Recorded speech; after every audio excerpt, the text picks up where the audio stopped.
Salut tout le monde, bienvenue à un nouvel épisode du podcast Un dernier chapitre où on parle de lecture. Mon nom est Louis-Daniel et je suis en compagnie de Audrey-Anne et Adeline. Salut les filles! Allô? Je sais pas pour vous, mais Oula! est-ce que vous avez déjà voulu faire une retraite d'écriture? Ouais, ça Ouais, serait ça hot. a déjà Ouais. passé. Bon, ben regarde, bonne nouvelle, aujourd'hui on va pouvoir en apprendre un peu plus sur ça parce on reçoit avec nous Joanie Roberge de La Bonne Mine. Salut Joanie! Donc, ben, Salut! merci d'avoir accepté notre invitation au podcast. On a beaucoup de choses à te parler. Puis, tu sais, nous, on t'a vu un peu passer dans notre feed, comme on dit en bon français, dans notre fil d'actualité, Mhm. parce que tu organises des retraites littéraires, donc pour écrire et tout ça. Puis, tu es propriétaire de La Bonne Mine, qui a pour mission d'aider Mhm. les auteurs, autrices au niveau de leurs manuscrits. Alors, on va pouvoir parler de tout ça, mais je voulais savoir, La Bonne Mine, c'est parti de où, comment, puis pourquoi? Oui, ça, c'est une question. J'essaie de répondre simplement comme on le demande, mais c'est pas un parcours linéaire là où ça s'est fait naturellement, simplement. C'est parti d'où? Ben, j'ai fondé il y a 5 ans et demi la Bonne Mine pendant mon congé de maternité, et c'était aussi, on se rappelle, la pandémie mondiale il y a 5 ans et demi. 6 ans, mettons, quand j'ai commencé à avoir, à Mhm. élaborer le plan Ouais. d'entreprise. Pour le résumer simplement, mais tu sais, vous avez vu un peu mon parcours, mais j'avais pas nécessairement l'ambition depuis longtemps de démarrer une entreprise. C'est vraiment un peu un concours de circonstances avec la pandémie et tout, mais comment le résumer simplement? J'ai mon parcours, c'est en philosophie, en rédaction, en enseignement du français. Après ça, je me suis spécialisée en édition. J'avais vraiment mon projet d'écriture à moi aussi, mais j'ai découvert une passion pour l'édition, l'accompagnement au Cercle des auteurs de la relève à Québec, entre autres.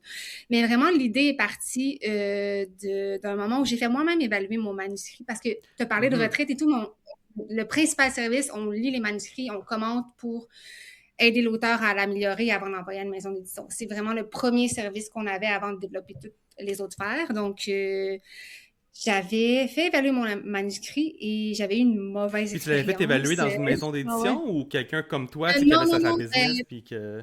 Dans le OK. fond, c'est un service Au similaire Québec? d'évaluation de manuscrit. OK. Oui.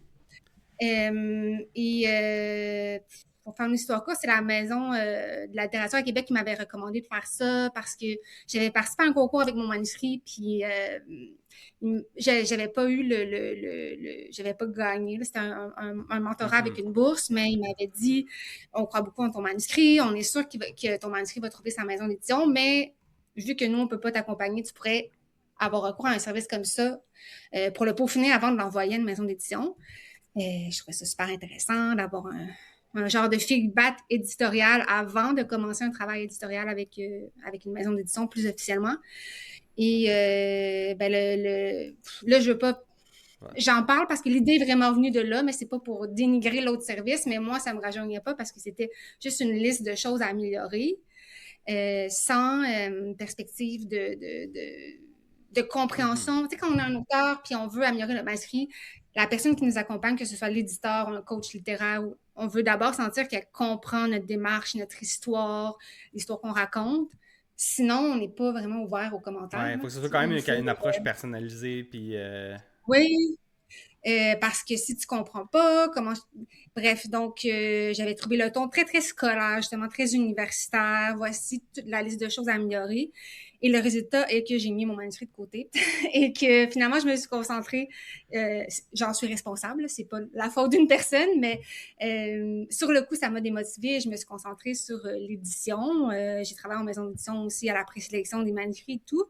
Mais après ça, quand est venue la pandémie, l'espèce de remise en question du parcours avec le congé de maternité, j'ai juste eu un flash de collaborer avec des amis autrices aussi que j'ai rencontrés à Québec pour offrir un service dans ce genre-là où ça peut faire toute la différence pour un auteur d'avoir des commentaires, de savoir quoi améliorer, d'être motivé parce que quelqu'un nous accompagne. Mais vraiment, vous avez suivi un peu la bonne mine, vous voyez le vibe un peu mhm.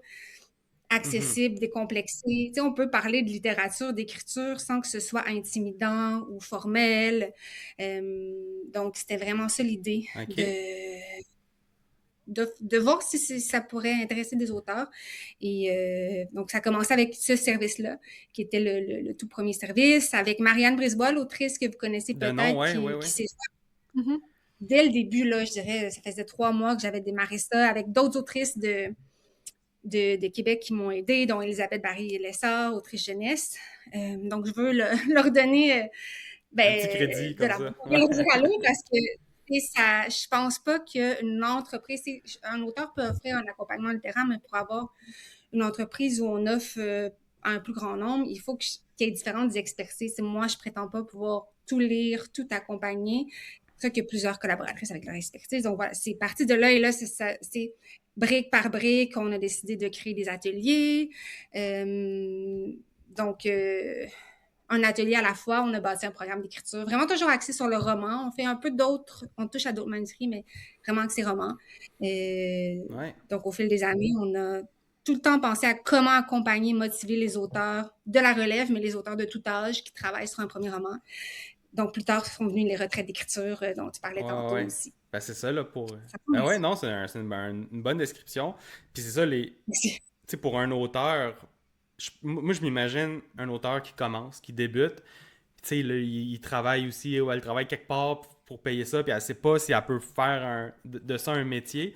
Mais pour quelqu'un qui commence, tu sais, c'est comme un investissement, dans le fond, là, venir chercher de l'accompagnement comme ça, parce que ça augmente la probabilité, j'imagine, d'être accepté puis d'être publié. Puis ma question un peu par rapport à ça, c'est est-ce que tes clients, c'est surtout des auteurs, autrices qui débutent? Est-ce que c'est des auteurs qui en font leur métier au quotidien? C'est quoi un peu le... Je suis curieux de savoir, ça ressemble à quoi? Ouais, ben, oui, c'est une bonne question. Je dirais que la grosse majorité écrivent leur premier roman. Ça arrive qu'on a des auteurs publiés qui veulent un accompagnement, qui sont bloqués, ils ont de la misère à trouver leur motivation, fait que des fois d'avoir un second regard, d'avoir une nouvelle méthode. Mais majoritairement, c'est des gens qui travaillent dans tous les milieux, là, des profs, des Ouais. pharmaciennes, et qui ont une passion pour l'écriture, ont envie d'écrire un roman, mais qui n'ont pas étudié là-dedans. Donc oui, ils ont besoin d'un accompagnement. Donc, ils font un atelier, ils tâtent le terrain. Puis moi, ce que je dis toujours dans les ateliers, j'essaie de dire le plus souvent possible parce que des fois, c'est ce qui freine les gens, mais on a beaucoup plus de chances, selon moi, de publier qu'on peut penser.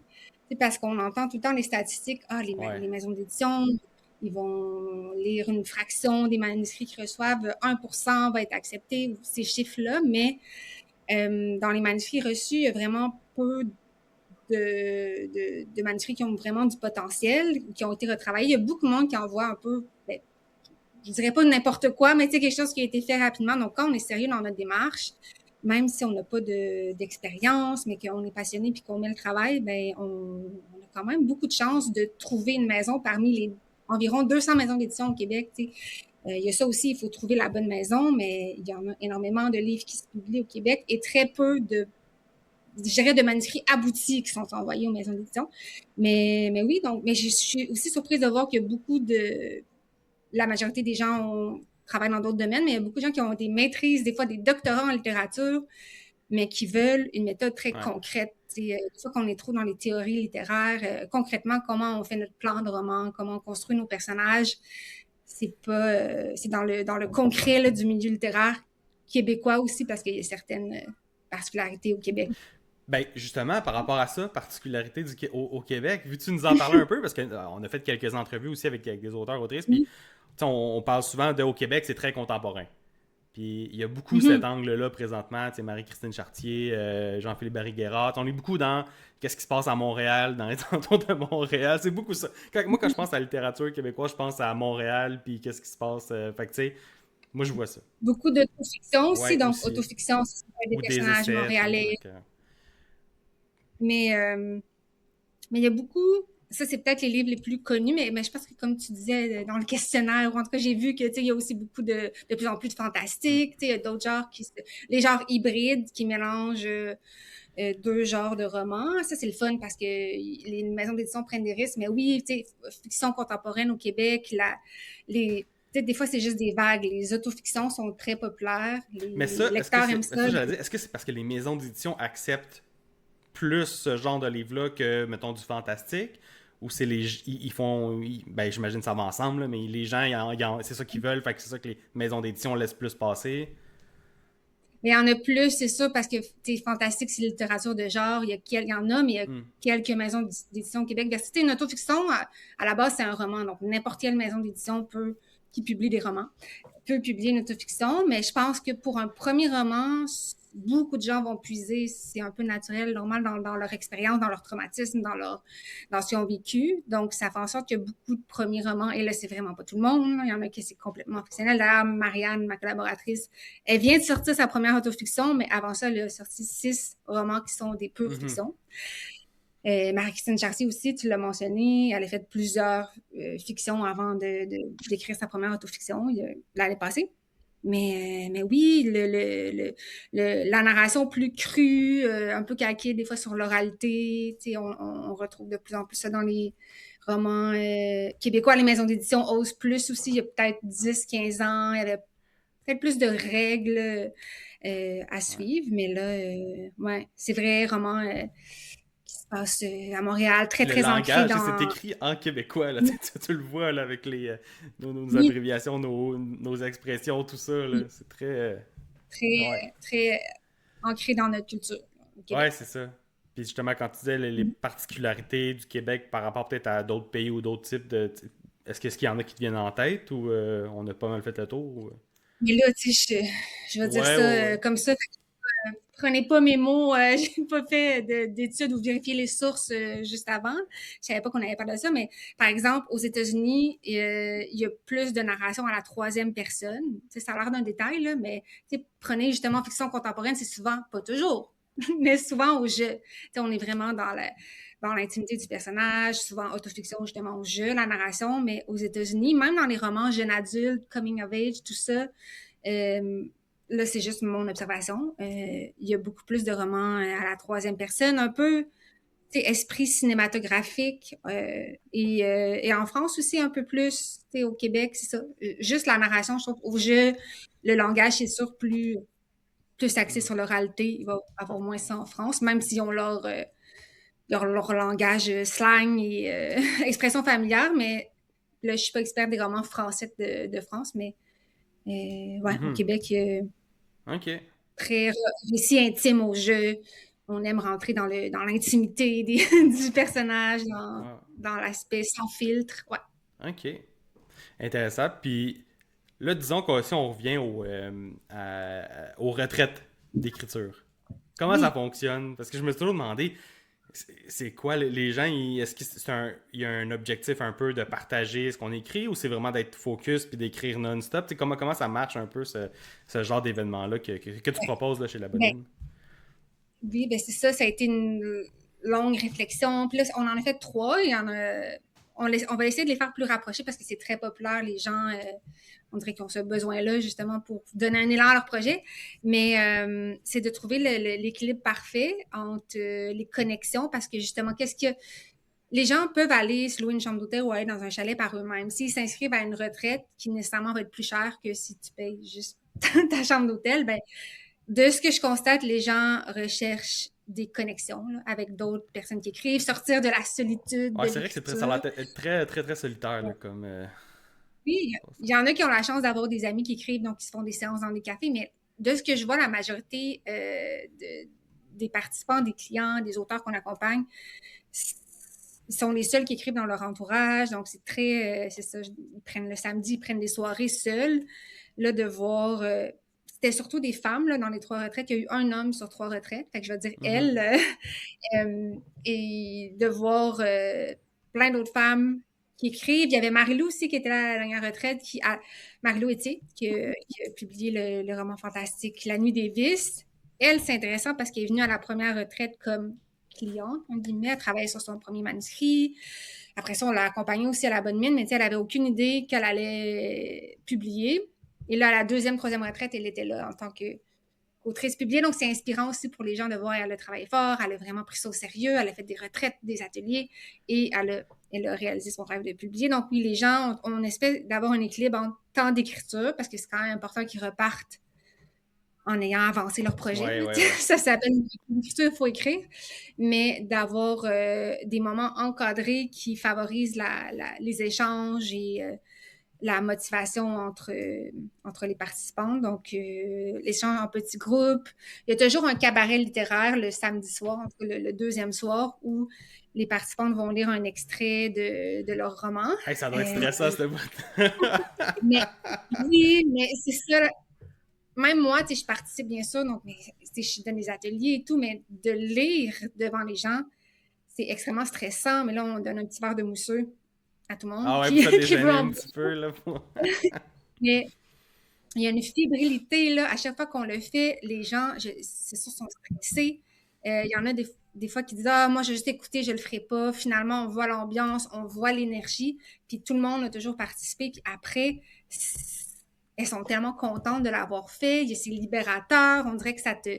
Maintenant, tu as une expérience d'avoir fait une lecture publique. Ouais. Tu sais, pas, c'est 15 personnes dans un contexte, dans une auberge. Ouais, je pense que c'est une première expérience de lecture, de partage, parce que ça fait partie du métier d'autrice aussi, souvent lire des extraits, parler de ses œuvres, de son processus d'écriture. Tu sais, l'écriture, c'est très solitaire, mais si tu en fais une carrière, si tu publies, ça fait partie de la game. Donc oui, tout le monde... et à la dernière retraite, qui était justement au début du mois, ça fait à peine 3 semaines, et on pleurait, on riait, tu sais, chaque texte, en quelques minutes, tu sais, c'est des petits extraits, on se plongeait dans les univers de chaque personne, puis ouais, c'est fou. Ouais, non, ça a C'est l'air vraiment une une belle belle expérience. expérience. Toi, Dédé, est-ce que tu lirais tes manuscrits? Ben là, je veux dire, si tout le monde le fait, je me sentirais pas d'être la Tu seule à prendrais faire deux non, verres de non, moi je mousseux. passe mon C'est ça. tour. J'ai dit, tu Hein? prendrais 2 verres de mousseux. C'est ça, c'est ça. Non, non, mais je pourrais le faire, puis tu sais, je m'appliquerais là, pour que ce soit vraiment un bon bout que je vais lire. Donc non, je pense que c'est ça. Si tout le monde se prête au jeu, c'est plus facile à faire entre guillemets. Puis souvent, il y a un bout là, dans ce qu'on écrit qu'on aime plus. Là, fait qu'on prend lui, Mhm. on est plus confiant, mais aussi, je précise qu'il y avait une genre de règle où le concept, c'était on ne donne aucun commentaire constructif, ben, aucun commentaire négatif, en guillemets, ou constructif. C'est pas la place ou le moment de le faire. Oui, c'est nécessaire si on veut publier de prendre la critique pour améliorer son manuscrit, mais là, on applaudit, on est sincère dans notre réaction, mais on dit ce qu'on a aimé. Donc, c'est vraiment juste pour nous élever, nous motiver. Donc, je pense que ça enlève le stress aussi quand tu vois chaque personne. Il y a au moins une chose qu'on a aimé. Il y en a qui sont plus aboutis, qui travaillent sur leur truc depuis vraiment longtemps. D'autres, peut-être qu'ils l'ont écrit le matin même, mais il y a l'émotion, il y a le côté brut de ça quand ça vient d'être écrit. C'est pas parfait, mais on ressent quand même une émotion. Fait que oui, je suis sûre que sur place, tu aurais envie de le lire. Ouais. Puis les retraites, est-ce qu'ils sont un peu dirigés un peu à la manière d'atelier? Est-ce qu'aujourd'hui, on va travailler tel truc tous ensemble, puis après ça, écriture libre, ou c'est vraiment tout le monde écrit ce qu'il veut quand il veut? Mais ça, je pense que je l'ai amélioré ou adapté aux besoins parce qu'à la première retraite qui était au monastère des Augustines à Québec, c'était plus axé atelier. Comme la première journée, on va voir la situation initiale, l'élément déclencheur. Après ça, le lendemain, on avait un autre atelier. Mais j'ai réalisé que c'est impossible d'être trop restrictif. Puis il y en a qui sont encore en train de faire leur plan. Il y en a qui ont un premier jet d'écrit. Donc, c'était un peu difficile d'avoir un thème trop clair, trop précis. Mais pour les 2 autres retraites, ce qu'on a fait, c'est qu'il y a un atelier sur la créativité avec Marie-Lou. Donc, peu importe où on en est dans notre projet d'écriture, ça vient débloquer des espèces de techniques de brainstorm, de tempête d'idées. Et c'est ça, il y avait un autre atelier sur la création du personnage, mais qui, peu importe où tu es rendu dans ton écriture, de voir des trucs pour peut-être le créer ou l'améliorer. Fait qu'il y a toujours deux ateliers dans la retraite qui sont annoncés quelques semaines avant. Ça va être quoi exactement le sujet. Mais c'est ça, c'est vraiment, on alterne. On fait l'accueil, on se présente nos projets après ça. Mais je donne tout le temps des petits défis. La première période d'écriture après l'accueil où on a pris un café, on s'est présenté. Il y avait, je pense, un bon 2 heures là, pour que les gens aient le temps de se poser et d'écrire, qu'on soit pas 15 minutes, après ça, une demi-heure après, il y a un atelier, après on fait du yoga, après il faut quand même avoir le temps de se poser. Mais je leur avais donné le défi, par exemple, de là, allez écrire pour 2 heures, mais ne relisez pas, je vous interdis, de relire ce que vous avez fait. Parce que souvent, c'est une méthode de procrastination, dans le sens qu'on s'en rend pas compte. On pense qu'on travaille sur notre projet, mais on a passé l'heure à relire ce qu'on avait écrit. Fait que là, au bout de 2 heures, il y avait vraiment écrit. Il y avait pas... Oui, c'est important les périodes de relecture, mais des petits défis comme ça les gens se sentent motivés, encadrés. Là, ils vont à leur chambre puis ils ont un petit défi. Dans tous les cas, ils continuaient où ils étaient rendus. Il y en a qui étaient à la fin, au début de leur roman, mais il y avait le même objectif d'écrire sans se relire. C'est vraiment cool. Ouais. Je pense que... Comment vous gérez, par exemple, si dans un groupe, il y a quelqu'un qui va avoir un peu plus de difficultés, une panne d'inspiration, ou mais est-ce que sur le moment, ça vient pas? Est-ce que la personne, elle va peut-être changer d'endroit, de place, sans déranger les autres? Est-ce qu'il y a comme une petite salle de détente, puis après revenir dans un poste de travail? Ben, bonne question. En fait, j'ai pas précisé, chaque personne a un bureau dans sa chambre. Donc, quand je parle de période d'écriture, c'est en général dans leur chambre, puis là, sur l'île d'Orléans, les 2 dernières retraites, fait presque tout le monde avec une vue sur le fleuve. Mais il y a aussi, c'est ça qui est le fun dans une auberge. Moi, je préfère les auberges hôtels au chalet. T'sais, il peut y avoir des fois des retraites, c'est un choix personnel, mais parce qu'il y a cette ambiance-là, on a des moments ensemble de connexion, mais on a aussi notre intimité. Parce que justement, il y en a qui ont besoin de différents... il y en a qui vont préférer, on a une espèce de salon commun, ils vont toujours être là. T'sais. Ils ont besoin que ça bouge un peu autour, tandis que d'autres participantes vont, dès qu'il y a des séances d'écriture, ils vont être dans leur chambre puis on les voit pas jusqu'à... Puis tu sais, moi, je suis là aussi pour accompagner, donc des petites rencontres. S'il y en a une justement qui est bloquée, ben des fois de parler 5 minutes, un à un, de poser des questions, de débloquer, puis après, la personne retourne écrire. Et dans les ateliers de groupe, ben, tu sais, la participation, c'est un peu selon le désir de chacune, mais à date, il n'y a pas vraiment... Au contraire, c'est justement que le lieu joue pour beaucoup aussi, tu sais, le bord du fleuve, le petit auberge. Ouais, ça reste une expérience le fun, là, quand même si tu mets de côté l'aspect retraite d'écriture, ça reste que c'est un bon moment, tu sais, c'est une belle place, puis c'est le fun. Oui, c'est ça. Même si au final, tu pars et tu n'as pas tant écrit, tu sais, pour vrai, je suis toujours impressionnée à quel point les participantes, ils repartent vraiment avec de la motivation sur un nuage.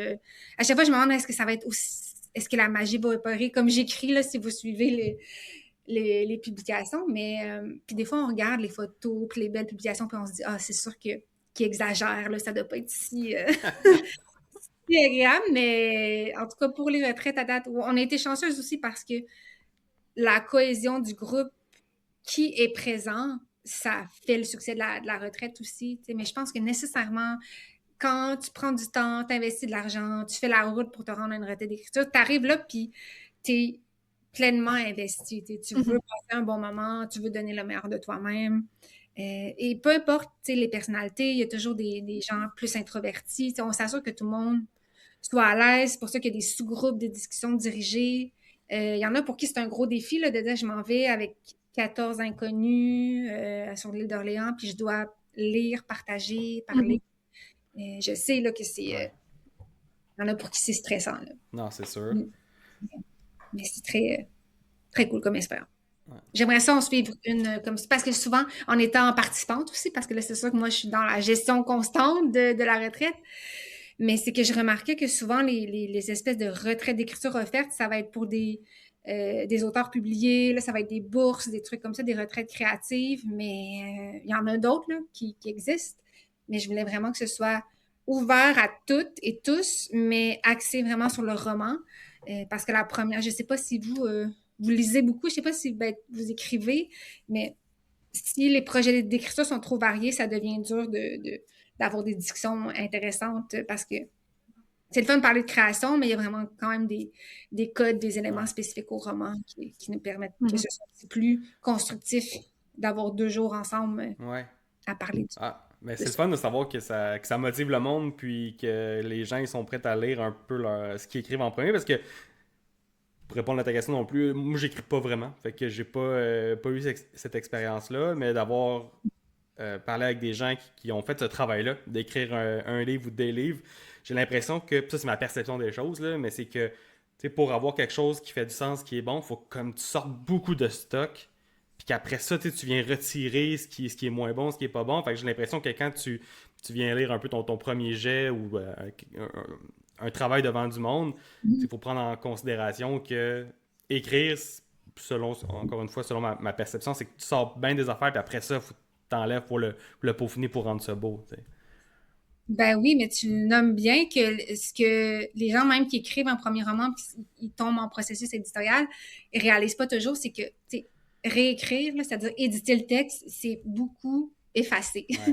Ouais. Tu sais, améliorer le texte, tu sais, on fait juste delete tout ce qui est moins pertinent. Des fois, c'est une phrase, des fois, c'est un chapitre Ouais. complet. Ben là, on vient juste avoir ce qui est vraiment fort. Tu sais, le fil conducteur ressort. Puis oui, c'est vrai, mais mettons qu'on parle de lire un extrait dans un cabaret, ça s'applique moins parce que souvent, on va choisir une scène.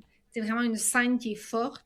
Fait qu'on a quand même notre instinct d'auteur. On sait que cette scène-là est intéressante puis est importante. Souvent, ce qu'on va effacer, c'est des espèces de transitions. Tu sais, on va écrire des scènes qui font un lien entre deux chapitres, mais bref. Mm-hmm. Mais c'est vrai qu'on va effacer beaucoup, puis il faut piler sur son Ouais. orgueil. Des fois, on pense que c'est bon. Mais c'est pas parce que c'est pas bon, c'est que ça sert pas l'histoire. Donc, on efface. Ouais. Et après, c'est meilleur. Ouais, c'est ça. Et est-ce que tu as vu des personnes, tu sais, qui sont venues puis qui ont écrit leur premier manuscrit à vie, puis qui l'ont travaillé avec toi, ou peu importe, puis que ça a donné quelque chose de quand même bien? Parce que c'est ça, là, dans le document, là, je me rappelle plus c'est quoi le chiffre, là, mais ils vont écrire environ une moyenne de, je sais pas, je vais dire n'importe quoi, là, mais de 8 livres avant que ton 9e soit vraiment intéressant, puis bon, puis que les gens veulent le lire. C'est quelque chose que tu vois un peu dans ton industrie, ou ça n'a pas vraiment rapport, puis ça dépend... Ouais, je trouvais ça intéressant, ce chiffre-là. C'est sûr, il y en a beaucoup qui écrivent vraiment, c'est leur premier roman qu'ils écrivent à vie. Et c'est super bon, là. Steve Poutré, c'est peut-être qu'on va en parler Mhm. tantôt. Même Éric Chacour, Ce que je sais de toi, le plus grand succès littéraire de la décennie, selon moi. C'était son premier roman aussi, mais je pense que c'est plus d'avoir une sensibilité aux histoires, aux mots depuis longtemps. D'écrire, oui, des fois, c'est juste des gens qui ont écrit des petits bouts de texte, des petits poèmes, ils écrivent depuis longtemps, mais ça peut être ta première histoire, que tu t'assois, tu écris un roman, tu regardes c'est quoi le plan du roman. Il y en a beaucoup que c'est vraiment la toute première fois qu'ils écrivent un roman.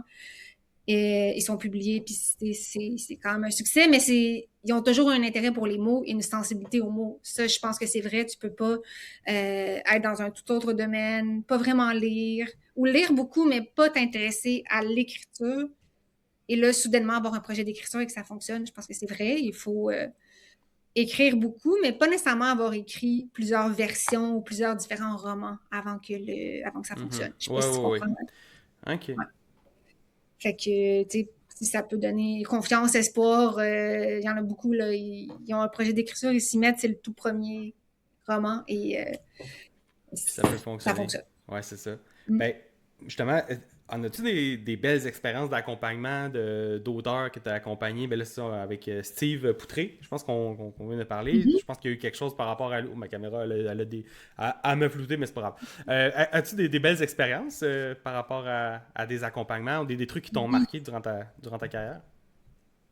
Oui, c'est ça, c'est sûr qu'au fil des années, tu sais, c'est long le processus, premièrement, de fignoler ton manuscrit, Ouais. l'envoyer, avoir une réponse, avoir un processus éditorial. Dans les 2 premières années, il n'y avait pas vraiment d'auteurs qu'on a accompagnés qui avaient publié, mettons, parce que souvent les gens veulent savoir qui vous avez Ouais. accompagné, qui a publié, tu sais, parce que je comprends, ils veulent voir quel peut être le résultat. Ben, on s'entend, nous, on est une fraction du processus, là. Il y a beaucoup de travail derrière le manuscrit, mais je peux parler de Steve Poutré parce que il en a beaucoup parlé lui-même sur ce réseau et tout, donc je sais que c'est correct d'en parler, dans le fond. En plus, c'est au tout début de la bonne mine. Il Fait a qu'il y a quoi? Il y a publié. comme 4 ans à peu près? 4 ans? Ouais. Oui, c'est ça. En fait, il nous avait envoyé son manuscrit. Ça faisait, parce que j'ai regardé tantôt, vu qu'on allait peut-être en parler, ça faisait 5 mois que La Bonne Mine était lancée officiellement quand il nous a écrit. Donc, on avait quand même lu, on avait une moins grande expérience nécessairement il y a 5 ans en accompagnement dans le monde éditorial, en publication. Mais c'est ça. Dans son cas, on a tout de suite vu. Dans le fond, j'ai lu quelques pages. Puis tu sais, quand on dit que les éditeurs, ils le voient après quelques pages, tu sais, c'est vrai parce que j'ai tout de suite écrit à Marianne, qui était déjà ma collaboratrice, puis j'ai dit c'est moi ou c'est du génie, ce manuscrit-là. Bien sûr, il y avait des choses à travailler. Il y avait encore beaucoup de travail pour qu'il soit accepté par une maison d'édition parce que la maison d'édition, je pense, là, je ne sais pas s'il l'aurait accepté dans sa version originale, mais ils voient le potentiel, ils ont un coup de cœur, mais les moyens et les ressources sont limités au Québec spécifiquement avec le petit marché. Donc, le manuscrit, il ne faut pas non plus qu'il y ait trop de travail à faire, d'où l'idée de la version aboutie de tantôt parce qu'ils n'ont pas les ressources pour t'accompagner, pour le transformer complètement. Bref. Donc, lui, dans son cas, c'est vraiment la plume qui était exceptionnelle. On le voit, là, les images, c'est vraiment tout de suite, après après une page, on le voit, mais ça se confirme au fil des pages. Donc, dans le fond, c'est une évaluation manuscrit, comme je vous expliquais tantôt. Donc, on a évalué, on l'a aidé. C'est une structure particulière. Tu sais, c'est pas un livre qui est grand public, facile à lire, dans le sens où il y a quand même une structure éclatée. Il y a dans le fond, ça s'appelle L'Écru, le roman de Steve Poutré qui a gagné le prix du gouverneur général. Donc, il y a un narrateur qui perd un peu la tête, qui est dans un hôpital psychiatrique. Donc, il y a 2 niveaux de narration. Il y a le personnage qui est à l'hôpital et le même personnage, mais dans sa jeunesse à la ferme. Donc, tu sais, c'est des sujets difficiles et une structure qui peut être plus difficile à suivre pour un lecteur moins aguerri. Donc, il y avait quand même du travail à faire au niveau de la structure pour que ce soit plus clair. Donc, c'est beaucoup ça qu'on a travaillé avec lui. L'élément de, justement, on n'était pas trop conscient du potentiel de son manuscrit. C'est dur, ça fait des années qu'il travaille là-dessus. Un papa de 2 enfants qui a une job à temps plein. Donc, c'est dur de trouver le temps et de savoir, il y en a les gens se demandent si ça vaut la peine. Ça vaut toujours la peine d'écrire, selon moi, là, peu importe le résultat. Mais bref, donc il y a eu aussi l'aspect qui était ma mission aussi à la base, d'encourager l'auteur. Je ne peux pas te garantir le résultat, je ne peux pas te garantir une publication, mais nous, de notre expérience, c'est un manuscrit exceptionnel. Ça vaut la peine d'aller jusqu'au bout. Puis justement, tu leur offres un processus, quelque chose qui a fait ses preuves, j'imagine, là, qui fonctionne, puis c'est un peu les codes là, de comment on fait pour rendre ça à la fois intéressant, puis que ça se rende jusqu'au lecteur, là, parce que le but, c'est ça, oui, c'est d'écrire un livre, mais c'est que quelqu'un le consomme quelque part, là. Mais c'est ça, la majorité des gens, c'est ça, on a une histoire, on a une plume, mais après ça, c'est ça, puis d'avoir quelqu'un, comme tu dis, là, au fil des années, oui, la méthode, de les tester et de, OK, comment on réécrit? C'est parce que souvent, les gens ont déjà un premier jet, mais OK, qu'est-ce qu'on regarde, la structure, le rythme, qu'est-ce qu'on corrige, qui va faire toute la différence pour le produit final. Donc, il y a Steve Poutré on y avait conseillé aussi la maison d'édition Alto, tu sais, qui publie un genre très spécifique, littérature de l'imaginaire, justement, et c'est important de l'envoyer aux bonnes maisons d'édition, dans son cas, encore plus. Et donc, c'est sûr que quand il nous a écrit pour nous dire qu'il allait publier chez Alto, c'est fou de savoir que, là, ça peut sonner quétaine, mais tu sais, que tu as eu un impact dans la réalisation du rêve de quelqu'un, parce que c'est ça, avec l'écriture, c'est pas juste quelque chose de très rationnel, c'est souvent un rêve de publier. Donc, voilà, c'est ça. Il y a aussi Marie-Lou qui avait ce beau projet-là de premier roman fantastique qui vient, il y en a plusieurs qui ont publié, mais il y en a qui n'ont pas nécessairement encore publié, que c'est relativement récent, mais qui m'ont vraiment marqué parce que justement, dans les autofictions, là, il y a un rapport quand même particulier. Quand je sais que les gens me le mentionnent, c'est une autofiction sur souvent quelque chose de, pas toujours des traumatismes, mais c'est quelque chose de très intime. Et là, on travaille ça ensemble, ils me font confiance, on va dans...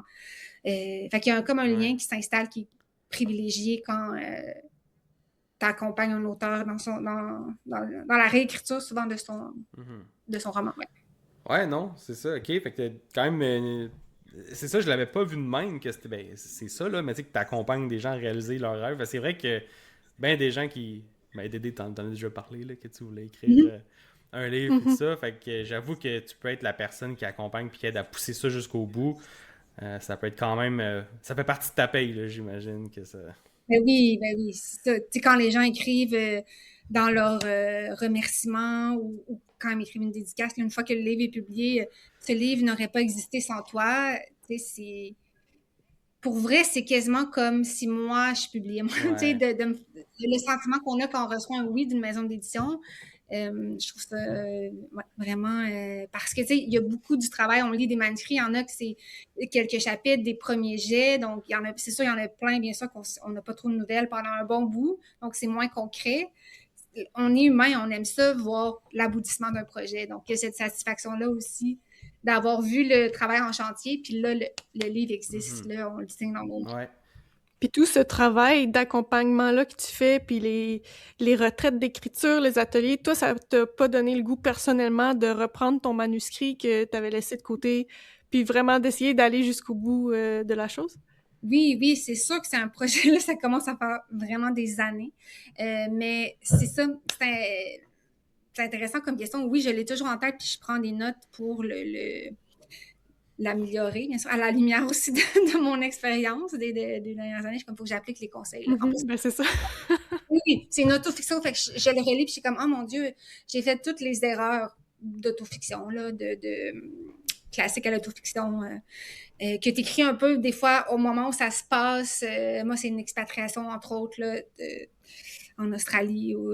Bref. Mais là, de revenir, puis là, OK, comment restructurer pour que ça ait vraiment le rythme et la structure d'un roman. Fait que oui, mais c'est que je pense que c'est difficile de faire. Là, je suis rendue à une étape où je pourrais le faire, mais dans les premières années d'une entreprise, pour que ça fonctionne, je pense, il y a d'autres expériences possibles, mais il faut que tu sois vraiment all-in. En plus, j'avais un jeune enfant, ben, j'ai un enfant, mais elle était plus jeune.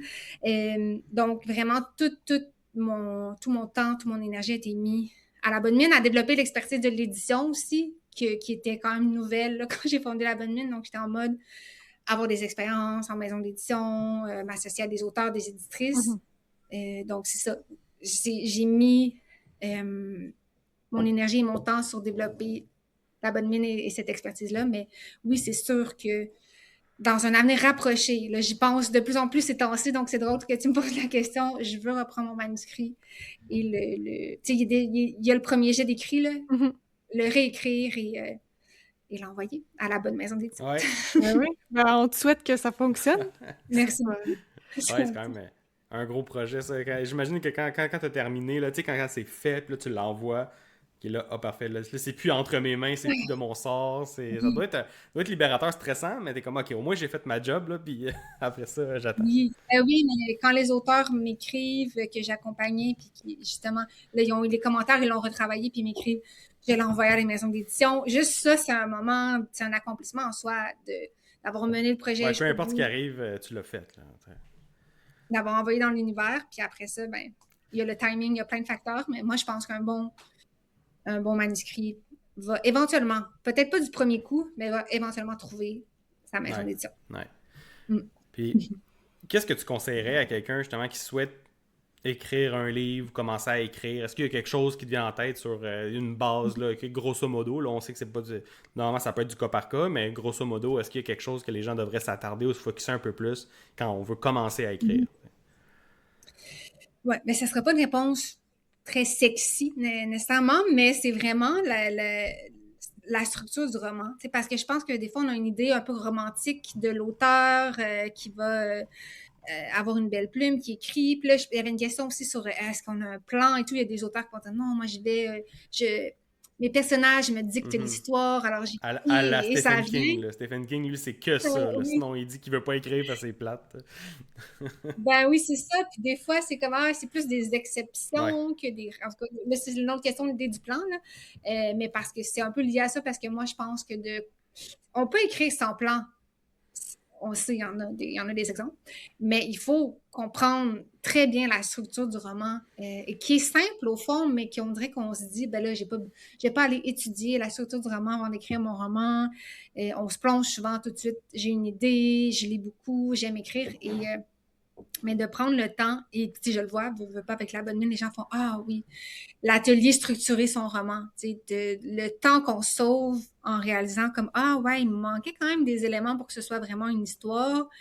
Puis des fois, c'est qu'on va s'en rendre compte au milieu du roman que là, ça bloque l'histoire, on ne sait plus comment la faire avancer parce que on n'a pas planifié minimalement, là, ne serait-ce qu'avoir une idée des grands points de structure. C'est qu'après, pour être motivé, il faut quand même avoir souvent une idée de où on s'en va. On le sait, on a notre plan. Fait que dans le fond, pour répondre à ta question, simplement, ce serait d'avoir un plan, une idée de la structure, là. Oui, éléments déclencheurs, resserrement, dénouement, mais aussi ton personnage, puis ça se résume simplement. Le plus simplement, on est capable de le comprendre et de le résumer. Puis dans l'atelier, les bases de roman, on invite les gens à répondre à 2 questions très simples. Qu'est-ce qui se passe dans ton roman? C'est quoi l'intrigue? Tu devrais être capable de répondre en une phrase. Il se passe quelque chose. Et de quoi ça parle? Quel va être le thème que tu veux développer tout au long du roman? Puis si on n'est pas capable de répondre à ces 2 questions-là, je pense qu'il y a des choses à clarifier avant d'écrire. Ouais. OK. Ben non, c'est des bons, ça me semble être des bons conseils. Je me demandais, est-ce qu'il y a une limite dans ton travail d'accompagnement d'édition? Je m'explique, parce que dans ma tête, je me dis, si tous les manuscrits publiés, enfin tous les livres qui sont publiés ont eu un accompagnement d'édition, dans ma tête, ça veut dire qu'ils sont forcément bons, parce qu'il y a un professionnel qui a étudié si c'était cohérent, si les personnages étaient assez développés, enfin voilà, que les grandes erreurs sont évitées. Et même si je sais qu'il y a une grosse partie de goût personnel, tous les livres, c'est pas des chefs-d'œuvre. Il y a quand même des livres où tu te dis, c'est étonnant que ça soit passé en édition. Donc, je me demande, est-ce qu'il y a une limite, toi, dans ton travail d'édition face à l'auteur, l'autrice? Oui, c'est sûr que, tu sais, on pourrait pas, puis ça serait très malhonnête de notre part de dire on peut amener n'importe qui à publier. Tu sais, moi, je crois que ça prend quand même un talent. Il suffit pas de comprendre. Mais je pense que le talent est une partie de ce que c'est, puis après ça, il y a toute la compréhension, la construction, l'amélioration du texte. Mais oui, il y a des limites dans le sens où ça dépend aussi de à quel point l'accompagnement est poussé. Tu sais, mettons, je parlais du service d'évaluation de manuscrit. On va remettre un rapport de lecture avec les forces, les faiblesses, des suggestions pour l'améliorer. Mais après, c'est pas entre nos mains comment la personne le fait, si elle le fait, tu sais, voilà, donc c'est vraiment après l'auteur, sa motivation, comment il va s'en servir. Mais je sais pas si je réponds précisément à ta question, mais tu sais, on le voit, les auteurs vraiment motivés qui vont faire évaluer 2 fois, c'est-à-dire qu'ils vont faire l'évaluation manuscrit. Donc là, c'est un tableau par section là, pour aider à la réécriture, justement, parce que ce qui fait des fois qu'on met le projet de côté, c'est on est comme, OK, il faut que je le retravaille, mais je commence par où? Qu'est-ce que j'améliore? Là, tu as comme une espèce de structure. Tu vas commencer par la trame narrative, les personnages, la plume. En dernier, idéalement, là, qu'on va aller peaufiner les métaphores, les choix de mots et tout. Mais ceux qui font ce travail-là, qui reviennent, puis en deuxième évaluation, on va faire des notes éditoriales, qui là, ça se rapproche plus d'un travail éditorial d'une maison d'édition, parce que vraiment, paragraphe par paragraphe, il va y avoir des commentaires plus précis tout au long du texte. Là, tu vois, là, c'est une partie où je fais attention à ce que je dis en termes de... Mais statistiquement, ceux qui ont fait ces 2 étapes-là, le taux de publication est vraiment, vraiment plus élevé. T'sais. Donc, on voit qu'il y a un impact au travail que l'auteur fait. Je dis pas, encore une fois, que c'est nous qui avons fait le travail, mais de dire, c'est aussi simple que je le retravaille, mon manuscrit, j'améliore les lacunes, je peaufine, ce qui fait que quand l'éditeur le reçoit, il est comme, oh, ça se démarque, là, on a une histoire qui se tient, qui a un propos, parce que justement, on a travaillé, on s'est assuré qu'il y avait un thème, qu'il y avait une évolution de personnage. Et après ça, dépendamment du timing où il le reçoit, ben, comme je disais au tout début, ils n'en reçoivent pas tant que ça. Donc, dès qu'on a un manuscrit, wow, OK, abouti, travaillé, qui correspond à ce qu'il publie, là, bien sûr, ben déjà, il y a un intérêt, puis on va le lire, on va l'envoyer au comité de lecture. Donc, mais effectivement, notre travail se limite à ce que la personne veut, comment elle veut s'investir dans ce projet-là. Ouais. Oui, c'est vrai. Ouais, c'est très juste. Oui. Ça fait du sens. Ça fait du sens quand même. Puis là, moi, j'avais des questions par rapport à ton profil de lectrice. Est-ce que tu es quelqu'un qui lit beaucoup pour faire ce métier-là? Tu sais, je me dis, tu dois avoir c'est sûr que tu as un intérêt par rapport à la lecture, au livre et tout ça, mais est-ce que tu pourrais faire ce que tu fais sans avoir autant d'intérêt ou... Hey, je m'excuse, je veux juste ajouter un truc. Vas-y. Est-ce que, Adeline, parce que je sais pas si, parlant de limites, de nos limites, il y a des fois où nous, on n'a pas l'expertise non plus. La personne a un projet très niché, très, tu sais, dans le sens qu'on peut, des fois, c'est nous qui n'avons pas l'expertise, parce que tu me demandais quelles étaient mes limites. Donc, on sent qu'on peut pas, nous, aider l'auteur à s'améliorer, que nos personnes seraient plus aptes à le faire. Bref. Donc, il y a ces limites-là aussi de notre côté où on n'a pas la capacité de tout éditer, tout évaluer. Oui, mais je pense que l'un ne va pas sans l'autre parce que effectivement, plus on lit, plus on voit ce qui se fait surtout. Puis il y avait la question aussi, quand j'étais plus jeune, je lisais moins de littérature québécoise. Là, depuis avant la bonne mine, mais surtout depuis la bonne mine, je lis quasiment juste la littérature québécoise parce que je veux voir ce qui se fait ici. C'est tellement varié tout ce qu'on publie, donc c'est comme jamais assez de temps pour tout lire ce qui se publie, mais oui, je pense que il y a des auteurs qui lisent pas tant que ça. Là, sentez pas que vous ne pouvez pas publier si vous n'êtes pas des grands lecteurs. Je pense que Éric Chacour qui a publié Ce que je sais de toi, le plus grand succès de la décennie, il dit lui-même qu'il n'est pas un si grand lecteur, mais il y a cette sensibilité-là aux histoires sous d'autres formes, aux chansons, à l'écriture et tout ça, au texte de chansons. Mais moi, oui, la question, oui, je lis beaucoup. Est-ce que tu veux savoir qu'est-ce que je lis? C'est ça. Parle-nous un peu de c'est quoi tes genres de prédilection, puis est-ce que tu évalues le manuscrit des livres que tu aimes en général? Parce qu'on a eu des rencontres avec d'autres personnes qui font un peu le même métier que toi, puis souvent c'était, mettons, je lis du policier, je vais pas nécessairement aller éditer du policier parce qu'il y a quelque chose qui va... ça va un peu brimer, moi, quand je l'ai au personnel. Fait que toi, un peu... Mais premièrement, qu'est-ce que tu lis comme genre de livre? Puis est-ce que c'est ce que tu retrouves dans les manuscrits que tu édites? Oui, ben ça a évolué, pour le dire très simplement. Quand j'étais plus jeune, moi j'ai étudié en philo, fait que je pense que ça teintait le genre de livre que j'aimais. Je sais pas si vous connaissez Milan Kundera, qui a écrit L'insoutenable légèreté de l'être. Des romans plus philosophiques, mais très... bref, il a écrit beaucoup de romans, fait que j'ai tout lu son œuvre quand j'étais plus au début de l'université, là, Risibles amours, c'est plein de personnages qui montrent les côtés le plus laids de l'être humain dans les relations amoureuses, donc la jalousie, l'infidélité, en tout cas. C'est super, tout le temps, quelque chose de très... une réflexion sur l'humain dans ses livres. Fait que, moi, j'ai étudié en philo, là. Fait que je m'abreuvais de romans comme ça. Mais plus récemment, dans les dernières années, là, j'ai vraiment un amour pour... on fait vraiment... je suis vraiment fière de la littérature québécoise, en fait. Myriam Vincent, j'aime justement, on parlait de fiction contemporaine, autofiction, qui ont des réflexions, là. C'est sûr que moi, j'aime ça. Le thème, c'est ça qui va venir me chercher. Myriam Vincent, qui a écrit À la maison. Est-ce que vous la connaissez? Dans le fond, ce qui est cool, je vous la recommande, c'est que c'est tout le temps des histoires très simples. Elle joue un peu avec les codes de la fiction. À la maison, c'est l'histoire d'une maison hantée. Il y a une femme enceinte qui déménage dans une maison hantée. Une histoire qu'on a entendue 1000 fois dans la fiction, mais à la porte, ça touche un peu féministe, qui fait que c'est complètement original, même si l'histoire, elle est cliché, en gros guillemets. Un autre de ses romans, c'est Avide. L'histoire, si on la résume, c'est une chasse au trésor. Le personnage va chercher un trésor dans la forêt, un tableau qui a été caché là, qui vaut des millions de dollars. Donc, l'intrigue, je vous disais tantôt, qu'est-ce qui se passe dans ton roman? Mais qu'est-ce qui se passe? C'est une chasse au trésor. Mais là, le thème, c'est la cupidité, un peu le capitalisme, on en veut plus, on pense qu'on va être heureux. Donc, voilà. Il y a cette autrice-là, mais c'est très varié, là. Je lis vraiment dans tout ce qui se fait dans la littérature québécoise, Dany Laferrière, j'ai une passe. Moi, ça marche beaucoup par passe. Je vais découvrir un auteur et s'il y a plusieurs romans, là, j'aime me plonger dans son univers. Donc, Dany Laferrière, que j'ai commencé à lire il y a quelques années. Donc, pendant un bout, je lisais tout ce que lui avait écrit. Ma collaboratrice Marianne, qui publie un roman par année, fait que c'est le fun. Il y en a souvent un nouveau qui sort, qui est c'est ça, fiction contemporain, jeune adulte qui habite à Montréal, mais toujours vraiment différent. Les personnages, c'est complètement différent. Mais c'est vrai que ça se passe souvent autour de Montréal. Puis les romans de Marianne, est-ce que toi, t'as déjà eu un œil dessus avant de lire la version finale ou...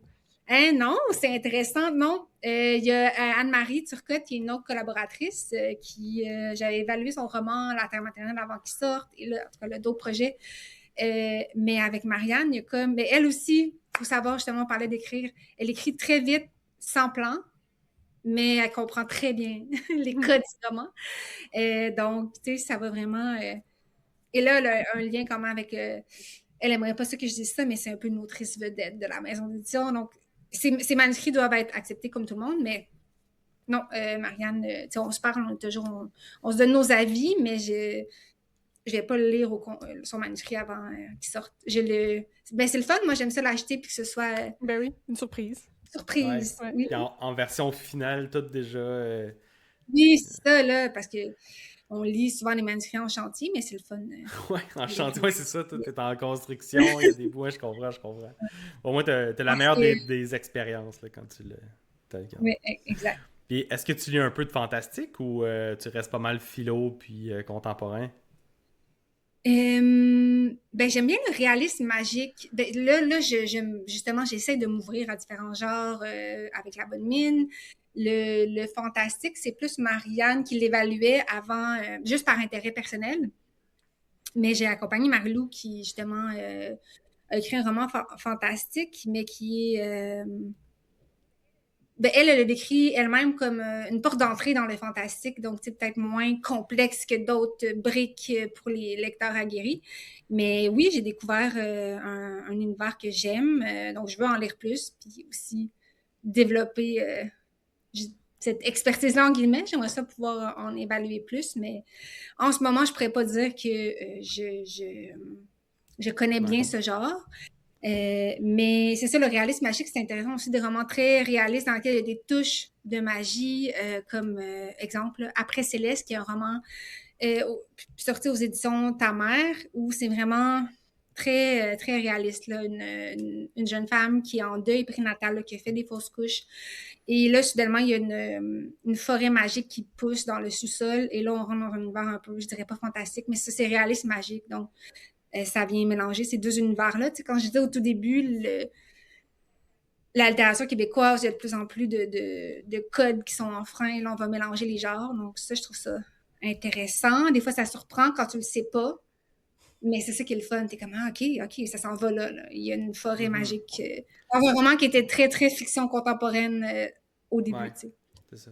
J'ai l'impression que travailler un manuscrit de fantastique, ça doit être complètement différent, juste parce que, puis on en a déjà parlé sur le podcast, mais une histoire qui se passe à Montréal, tu sais à quoi ça ressemble un building, tu sais c'est quoi Montréal à peu près, tandis que dans du fantastique, il faut tout tu décrives ce que les gens voient si c'est complètement différent que nous, ce qu'on connaît dans la réalité. Fait que j'imagine qu'une couche de plus que tu dois ajouter aussi pour être capable de bien décrire qu'est-ce que tu as inventé, puis d'avoir de la cohérence là-dedans à travers tout ton livre pour que ça reste cohérent dans un système de magie, par exemple, là, que tu as inventé. Oui, c'est ça, l'histoire du système de magie et tout, mais tu sais, il y a...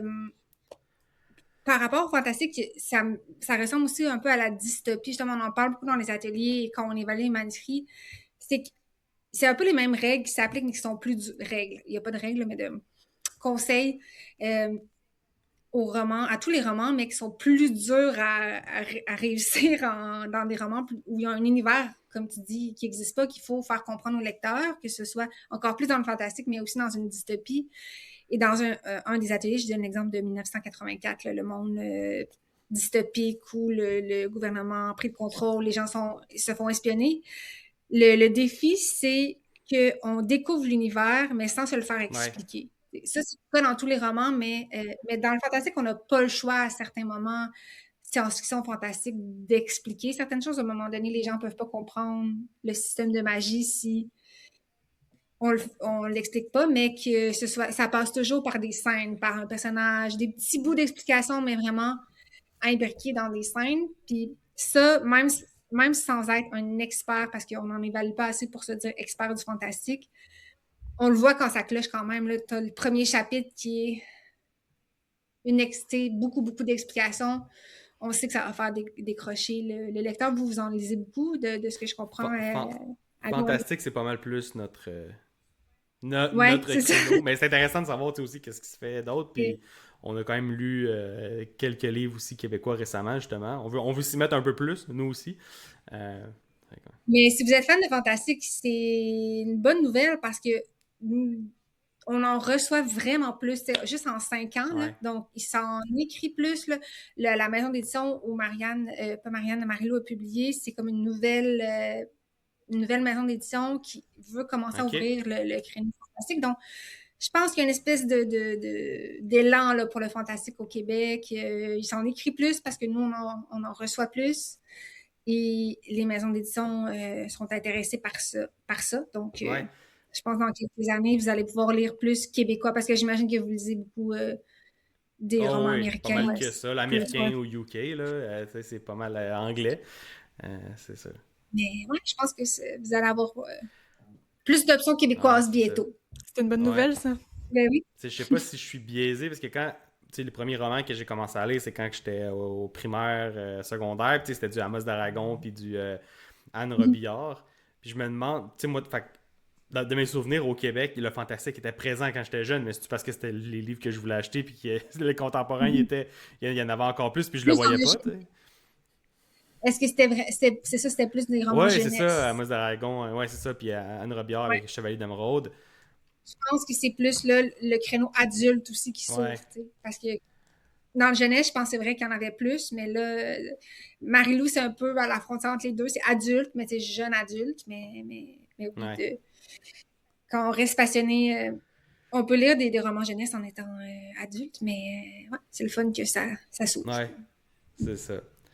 Puis, OK, mais écoute, moi, nous autres, ça fait pas mal le temps. Avez-vous d'autres questions, les filles? Si vous avez d'autres choses. Non, c'était très intéressant. Ouais. Ben, oui. Ouais, non, c'était super cool. Veux-tu nous dire un peu où est-ce que les gens peuvent aller te rejoindre sur la bonne mine? Comment ça fonctionne là, pour postuler ou bien s'inscrire? Je te laisse y aller avec tes informations. Ben, on est très actifs sur Instagram, les réseaux sociaux, mais on essaie de garder le site à jour. Donc, si vous êtes... là, c'est ça, que moi, je gère ma vie d'entrepreneur, mais on est très occupés ces temps-ci. Mais si vous avez un manuscrit, vous voulez faire évaluer, peut-être une demande de devis et on va vous dire le délai. C'est quand même quelques semaines là, parce qu'on est une petite équipe puis ça prend du temps de lire un manuscrit l'évaluer. Mais sinon, c'est vraiment sur les réseaux sociaux, l'infolette, là, sur le site, vous pouvez vous inscrire si vous voulez être à l'affût de retraite d'écriture, ateliers, événements, des fois en personne pour rencontrer d'autres auteurs, d'autres gens qui écrivent. On essaie de... Souvent, c'est pas annoncé si longtemps d'avance. Il faut au fur et à mesure. Donc, vous pouvez nous suivre sur Instagram ou l'infolette pour être tenu au courant. Parfait. Mais on va mettre les liens dans les notes de l'épisode là, pour les gens qui seraient intéressés à aller voir ça. Moi, je rappelle la petite retraite d'écriture. Là, pas mal sûr que ça peut être intéressant si jamais on veut avancer pour de bon son manuscrit ou aller chercher d'autres compétences et tout ça. Fait que parfait. Ben, merci encore une fois d'avoir accepté notre invitation. Merci à vous. C'est super le fun de vous parler. C'était super le fun. Fait que merci à tous ceux qui nous ont écoutés. Si jamais vous avez apprécié l'épisode, vous pouvez laisser une note de 5 étoiles sur la plateforme où vous écoutez le podcast. Puis sinon, on se dit à la semaine prochaine pour un autre épisode. Ciao! Bye bye! Bye!